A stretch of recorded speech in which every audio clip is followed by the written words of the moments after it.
ময়মনসিংহের গাফরগাঁও ভালুকা মহাসড়কের Shibganj bus stand এলাকায় বুধবার বেলা 11টার দিকে ট্রাক চাপায় এক শ্রমিক নিহত হয়েছেন। স্থানীয়রা জানান, গাছ বোঝাই একটি গাড়ি রাস্তার পাশে দাঁড় করিয়ে শ্রমিকরা গাছ নামাচ্ছিলেন। এ সময় দ্রুত গতির একটি ট্রাক নিয়ন্ত্রণ হারিয়ে সেখানে থাকা এক যুবকের উপর উঠে যায়। ট্রাকের চাকার নিচে পেস্ট হয়ে ঘটনাস্থলে তার মৃত্যু হয়।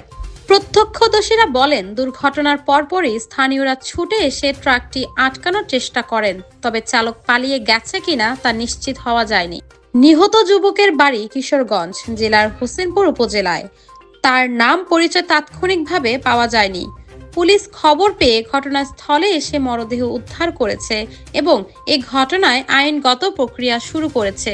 স্থানীয়রা সতর্ক করেছে, মহাসড়কে যানবাহন দ্রুত চালানোর কারণে দুর্ঘটনার ঝুঁকি বাড়ছে, তাই জরুরি ব্যবস্থা নেওয়া প্রয়োজন।